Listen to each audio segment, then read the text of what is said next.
என்னமோ வித்தியாசமாக ஒரு சத்தம் கேட்குது. என்னது அது? நமக்கு ஒரு மாதிரியே பயமாக இருக்கே. நம்ம போய் அந்த மயிலக்காட்ட கேட்கலாம். மயிலக்கா, மயிலக்கா, என்னமோ ஒரு வித்தியாசமாக நம்ம காட்டில் சத்தம் கேட்குது. எனக்கு பயமாக இருக்குது ரொம்ப. ஆமாம், என்ன சொல்கிற நீ? எனக்கு காதே கேட்கல. இரு, கொஞ்சம் கீழே வரேன், பொறுமையாக சொல்லு. மயிலக்கா, மயிலக்கா, நம்ம காட்டுக்குள்ளே ஏதோ ஒரு சத்தம் கேட்குது. எனக்கு ரொம்ப பயமாக இருக்குது. அதான் உங்ககிட்ட சொல்லலான்னு வந்தேன். கிளியக்கா, மயிலக்கா, உங்களுக்கு ஒன்று தெரியுமா? நம்ம குடியிருக்கிற இடத்துல அங்கே ஒரு பெரிய விலங்குடைய உருவம் இருக்கு. அது என்னன்னே தெரியல. வாங்கல போய் பார்க்கலாம். சரிடா, நீ பயப்படாத, இரு. அது என்னான்னு போய் கண்டுபிடிச்சிடலாம் இப்போ. வாங்க எல்லாரும் நம்ம போகலாம். என்னது, இவ்வளோ பெரிய மிருகத்துடைய எலும்பா? இதுக்கு முன்னே இந்த மாதிரி நான் பார்த்ததே இல்லையே. என்ன விலங்கா இருக்கும்? நம்ம காட்டுக்குள்ளார என்ன வந்துச்சு? இந்த விலங்கு நமக்கு ஆபத்தானது. எனக்கே பயமாக தான் இருக்குது. நாம் எல்லாரும் மரத்தில் ஏறிக்கலாம். அக்கா அக்கா, நீங்க 2 பேரும் என்னை விட்டுட்டு போயிடாதீங்க. எனக்கு ரொம்ப பயமா இருக்கு. நீங்க பறந்து போயிடாதீங்க. என் கூடவே இருங்க. எனக்கு இதை பார்த்தா ரொம்ப பயமா இருக்கு. இந்த காட்டை கடந்து போகவே பயமா இருக்கும். அப்பப்ப ஏதாவது ஒரு சத்தம் வரும். அந்த சத்தத்தை கேட்டாலே நமக்கே அலறிடுவோம். அந்த மாதிரி பயமா இருக்கும். இன்னைக்கு என்ன நடக்க போதோ ஒன்றும் புரியல.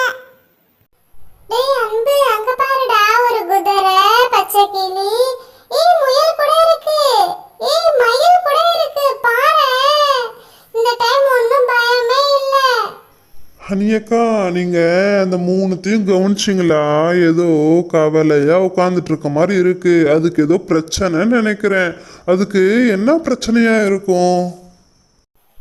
சரி சரி, பொழுது வர போகுது. நம்ம நேரமா வீட்டுக்கு போயிடலாம். அப்ப நம்ம அம்மா பாட்டி எல்லாம் திட்டுவாங்க. சரியா? நம்ம நிக்காம போயிடலாம். இங்க ஏதோ ஒரு எலும்பு மாதிரி கிடக்கு. ஏதோ ஒரு மிருகத்துடைய உருவம் கிடக்கு பாரு. இது என்ன மிருகமா இருக்கும்? இதுக்கு முன்னாடி இந்த மாதிரி நம்ம காட்டுல பார்த்ததே இல்லையே. எல்லாரும் வண்டியிலே இருங்க, இறங்காதீங்க. நான் கொஞ்சம் நெருங்கி போய் கிட்ட போய் பார்த்துட்டு வந்துடுறேன் என்ன அது அப்படின்னு. நவீனா, எனக்கு ரொம்பவே பயமா இருக்கு. அன்பு மட்டும் கீழே தனியா நெருங்கி போறான். அந்த விலங்கு கிட்ட போறான். இந்த முயல் மானெல்லாம் கூட பயந்து போயிருக்கு. எனக்கு ரொம்ப பயமா இருக்கு நவீனா. நம்ம பேசாம திரும்பி போயிடலாம். நான் சொல்ல சொல்ல எதுக்கு நீங்க பயந்துட்டே இருக்கீங்க? ஒரு நிமிஷம் வெயிட் பண்ணுங்க. நான் போய் அந்த மயில்கிட்ட, முயல்கிட்ட, கிளிகிட்ட என்னன்னு கொஞ்சம் விசாரிச்சுட்டு வந்துடுறேன். நீங்க ஏன் இந்த மாதிரி இருக்கீங்கன்னு கேட்குறேன். ஏன் உங்களுக்கும் பயமா இருக்கா? அங்க இருக்கிற அந்த முள்ளோட பார்த்து நீங்களும் பயந்து போயிருக்கீங்களா? ஆமாம் ஆமாம், இங்கே நாங்கள் குடியிருக்கிற இடத்துல ஏதோ வித்தியாசமாக ஒரு விலங்குடைய முள் இருக்குது. அது எங்களுக்கு ஆபத்தானது. அது என்னான்னு எங்களுக்கு தெரியல. ஏதோ ஒரு பெரிய விலங்கு வந்திருக்காட்டுக்கு. எங்களுக்கு ரொம்ப பயமாக இருக்குது. நீங்கள் தான் உதவி செய்யணும். அது என்ன விலங்குன்னு கண்டுபிடிக்காத வரைக்கும் நாங்கள் பயந்து தான் வாழணும். நாங்கள் வெளியும் வர முடியாது. நாங்கள் வேட்டைக்கும் போக முடியாது. அட, இவ்வளோதான் உங்க கவலையா? இந்த இருங்க ஒரு நிமிஷம். நான் கிட்ட போய் அது என்னான்னு பார்த்துட்டு வந்துடுறேன். அது தலையை பார்த்தா மீன் தலை மாதிரி தான் இருக்கு. இது ஏதோ ஒரு பெரிய வகை மீன். இதை சாப்பிட்டுட்டு யாரோ போட்டிருக்காங்க. ஏதோ ஒரு மிளகு நாய் ஏதாவது எடுத்துட்டு வந்து இது போட்டிருக்கும் இந்த பக்கம். அதை பார்த்து தான் இவங்க எல்லாரும் பயந்து போயிருக்காங்களா? நீங்கள் எல்லாம் பயப்படாதீங்க. ஏதோ ஒரு நிமிஷம் வெயிட் பண்ணுங்க, நான் வந்துடுறேன். என் ஃப்ரெண்ட்ஸுங்கெல்லாம் அங்கே பயந்து போயிருக்காங்க. நான் அவங்கள கூப்பிட்டுட்டு வந்துடுறேன். நவீனா, ஹனி அக்கா, எல்லாரும் ஒரு நிமிஷம் இறங்கி வாங்க. நீங்கள் பயப்படுற மாதிரி அது ஒன்றும் பெரிய விலங்கு முடிய முள்ளுலாம் எதுவும் இல்லை. அது மீனுடைய முள்ளு தான். இதுக்கு போய் நீங்கள் இந்த அளவுக்கு பயந்துட்டீங்க. அட ஆமா, மீனுடைய முள்ளுதான்.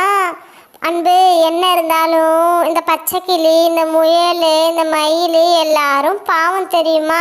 இதை பார்த்து ரொம்ப பயந்துட்டாங்க. நல்ல வேளை நாம் இந்த பக்கம் வந்ததுனால அவங்களுக்கு இந்த குழப்பம் போய் அவங்க தைரியமாக நிம்மதியாக இனிமேல் இருப்பாங்க. இங்கே பார், கையில கூட எடுத்து பாரேன், அதோட தலையை நல்லா பாரேன். இது மீனுடைய முள்ளு தான், இது மீன் தலை தான். ஏதோ ஒரு பெரிய மீன் போல பெரிய தலை இருக்கு பாரு அன்பு. இதுக்கு தான் எதை பார்த்தும் பயந்து ஓடக்கூடாது. ஒரு நிமிஷம் நின்று யோசிக்கணும், அது என்னன்றத புரிஞ்சுக்கணும். அப்பதான் நமக்கு அதை பத்தி பயம் இருக்காது. அன்பு என்ன இருந்தாலும் ஆனா டக்குன்னு பார்க்கும்போது மனசுக்கு ஒரு பயம் தான் வரும். ஆனாலும் நம்ம தைரியமா இருந்துதான் எதையும் ஃபேஸ் பண்ணணும். அதுதான் எல்லாத்துக்கும் நல்லது.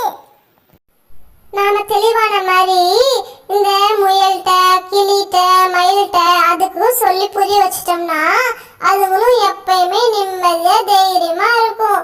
ஏன்னா ராத்திரில தான் அதுங்கெல்லாம் வேட்டையாட போகும்.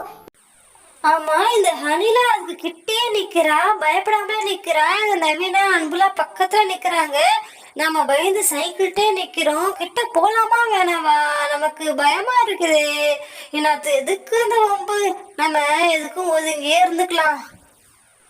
எனக்கு இருட்டுனாலே பயம், அது எலும்பு கொண்டு வேற இருக்குன்றாங்க. நான் சுத்தமா போக மாட்டேன்ப்பா. எனக்கு உயிர் வாழ ரொம்ப ஆசை. நாங்கள் போயிட்டு வரோம், நீங்கள் பயப்படாமல் இருங்க. அது நீங்கள் பயப்படுற மாதிரி வேறு எதுவும் இல்லை. மனிதர்கள் சாப்பிட்ற மீன் தான், அது மீனுடைய முள் தான். நீங்கள் பயப்படாமல் இருங்க, நாங்கள் போயிட்டு வரோம். இருட்டு கட்டுது, எங்கள் அம்மா திட்டுவாங்க, பாட்டிலாம் திட்டுவாங்க. நாங்கள் போயிட்டு வரோம். எங்களுக்கு ரொம்ப நன்றி. நீங்கள் எங்களுக்கு எவ்வளோ பெரிய உதவி செஞ்சுருக்கீங்க. நாங்கள் பயந்து இருக்கும்போது எங்களுக்கு ஒரு தெளிவை கொடுத்தீங்க. இனி நாங்கள் பயப்பட மாட்டோம், எதுக்கும் தயாராக இருக்கிறோம். நாங்கள் எங்கள் வேட்டைக்கு கிளம்புறோம். ஹாய் ஃப்ரெண்ட்ஸ், சப்ஸ்கிரைப் பண்ணுங்கள், மறக்காமல் லைக் பண்ணுங்கள், இன்னும் ஷேர் பண்ணுங்கள். பாய்.